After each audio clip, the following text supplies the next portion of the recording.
మన కోసం పడిన బాధలు, కష్టాలు మళ్ళీ నేను అనుభవించేలా నేను తీసుకోవాలనుకోవట్లేదు. అందుకనేసే నేను నార్మల్ డెలివరీ అనుకుని నాకు బేబీయే కావాలనుకున్నాను. అండ్ ఒక నిమిషం టీమ్స్‌లో ఎవరో పింగ్ చేశారు. సారీ వర్కింగ్ కదా! సో, ఇన్ బిట్వీన్ వస్తూనే ఉంటాయి.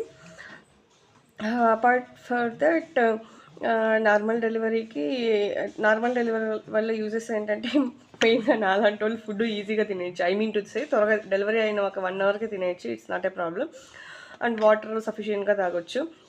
అండ్ బేబీకి మిల్క్ కూడా మనకు తొందరగా వస్తాయి కాబట్టి బేబీకి ఆకలి కూడా తీర్చిన వాళ్ళవుతాం. బేబీ కూడా ఎక్కువ ఏడ్చదు మోర్ ఓవర్. ఇంకా ఇంకోటి ఏంటంటే నార్మల్ డెలివరీ వల్ల ఓకే. కంపేర్ టు సిజేరియన్ తొందరగా హీల్ అవుతారు.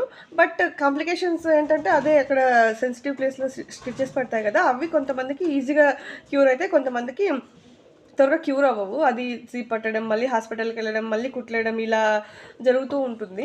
నాకు మరీ అంత ప్రాసెస్ ఏమి అవ్వలేదు. బట్ నేను కూడా కొంచెం ఒక 10-15 డేస్ అయితే సఫర్ అయ్యాను. ఎందుకంటే సెన్సిటివ్ ప్లేస్ కూర్చోలేం, నడవలేం. బేబీకి పాలు ఇవ్వాలంటే కూర్చొనే ఇవ్వాలి. కాంప్లికేషన్స్ అయితే వస్తాయి. ఇంకా మా సెకండ్ బేబీకైతే నొప్పులు ఆటోమేటిక్‌గా వచ్చేసాయి.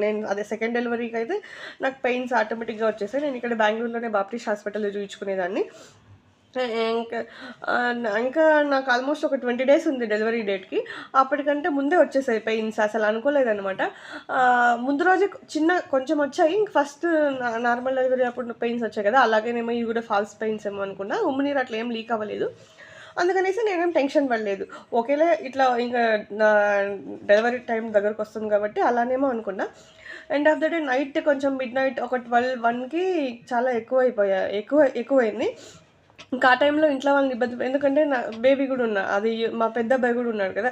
అంత చిన్న పిల్లోడిని తీసుకొని హాస్పిటల్‌కెళ్ళడం ఎందుకులే కానీ మార్నింగ్ వరకు తట్టుకుందాం అనేసి కొంచెం కొంచెం ఒక 60% వచ్చేసాయి మిడ్‌నైట్ 1కి, 2కి అట్లా.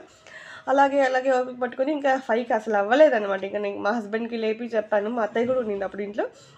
మా హస్బెండ్‌కి, మా అత్తయ్యకి లేసి అందరం ఒకే దగ్గర పడుకున్నాం. ఫస్ట్ మా అత్తయ్యకి చెప్పా, "అత్తయ్య ఇట్లా పెయిన్స్ తట్టుకోలేకుండా ఉన్నాను" అంటే, ఎప్పటినుంచి అంటే, నిన్న నైట్ నుండి వస్తుంది. కాకపోతే చెప్పలేదంటే, "ఇట్లాంటివి ఎందుకు దాచిపెట్టుకుంటావు" అని మా అత్తయ్య తిట్టారు. కాకపోతే తర్వాత ఇలా అనేసి చెప్తే, సరేలే అది ఇది అనేసి నెక్స్ట్ మా హస్బెండ్‌ని లేపి చెప్తే, ఇంక మా అత్తయ్య హోమ్ రెమెడీస్ అని చేసింది. అదే కరివేపాకు, ధనియాలు వేడి చేసి హాట్ వాటర్ తాగు కొంచెం పెయిన్ రిలీఫ్ అవుతుంది అన్నట్టు చెప్తే, సరే అని చేసున్నాను. ఇంక పొద్దున్నే లేసి స్నానం చేసి ఇంకా టిఫిన్ తినబుద్ధి అవ్వలేదు. ఆ పెయిన్‌లో అసలు ఏమి